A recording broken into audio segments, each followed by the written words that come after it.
Hi everyone, welcome back to another very exciting jailbreak video, and today we'll be talking about this new Parisian car in jailbreak. So this is a limited time car, which means that it will only be available for about 3 days. And here's what it looks like. So I bought it the moment it came into game, and we're gonna go through some tests, and then you can decide for yourself if it's worth it. So I came to the car, and now it was time to purchase the car. And I did that. And let's take it for a first spin. And it seems good. Yep, the acceleration is good. Not as fast as Roadster, but still good. And it's time to put it to test. So we'll be competing it against some other cars in the same sort of price range and league. So one of the good contender against this car would be Eclair, because it's available, you can still buy it, it's not limited, and it's available for 200,000 cheaper. So we'll see how it can compete against this. And just for some fun, we'll also throw in a Javelin into the race. Here we go. So the race is between 3 different cars. On the left we have Javelin, in the center we have the new Parisian car, and then on the right we have Eclair. All 3 cars have very similar acceleration. As you can see, they're going at the same speed. And I bumped a little bit here with the Javelin, but it's just for fun, so I included the clip anyway. So you can see that the new car is competing very good with Eclair, but Eclair is really good in a sense that it's 200,000 cheaper, and you can see that it's like almost same speed.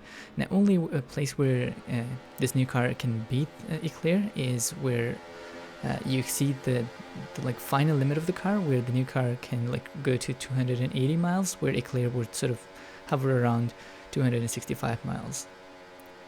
And let's also test the reverse speed. Let's test it against only the Eclair. Again, here you can see that both cars have similar acceleration in reverse and the same speed. So it's very similar to what we have in Eclair. And finally, let's go through some off-roading testing. Good off-roading is really important, because often when I go to museum, I just use this sort of track here to go to museum. And what I do is just drive up to this sort of hill, and if a car is able to go through this area, then I think it's good enough for off-roading. So you can see Eclair has no problem going through this region. And let's go back down there.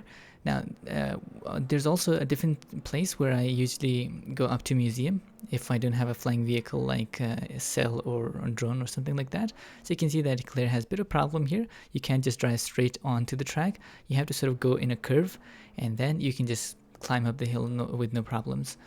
And let's just go through this second hill again here.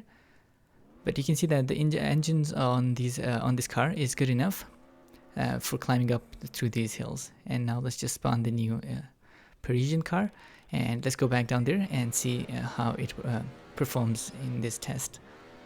I think it should be very similar, because the rest of the specs were very similar. Whoops. Okay, so that guy just like bumped into my car and pretended like nothing happened and left the scene. Alright, back to our testing. So you can see Parisian is doing a bit better, because it was able to go through the tracks very easily, sort of in a straight line. And let's see if we can climb up through this second mountain. Yep, no problems. Very similar performance. Now, one thing that I don't like about this car is that the engine noise is like really loud and it's a bit distracting, but it's subjective. Some people might like it, but to me it sounds more like a motorcycle. Alright, so you can see that again I was able to go straight through the tracks, and I didn't have any problems. I didn't need to curve the car. Both cars have similar suspension, so it's set to the highest I can set the vehicle to, and just like that I was able to get up here. So now that you've seen the test, this car performs very similar to Eclair, if you have that. And if we compare it to Roadster, Roadster still beats all of the cars in jailbreak in acceleration, but then Roadster has a speed limit of 230 miles. If you're just moving around in the city, then I think Roadster is still the best car, and I still use it all the time. But just for fun, or if you want to race on tracks, then the new car can perform similar to Javelin in terms of speed, or Eclair. If you can get Javelin because it's retired, then you can get Eclair, and it should give you similar performance. So I think it's worth the money. It's a good car, not great. I was expecting a bit better car, because this car looks really good, but the performance isn't so great. in my opinion, it's worth it. If you can get it, I would recommend getting it. And let me know in the comments, what do you think about this new car? Do you like it, the looks of it, the performance? What do you think? I really want to see what people think about this car. And now it's time to wrap this video up. I hope you found this video helpful, and until next time, bye.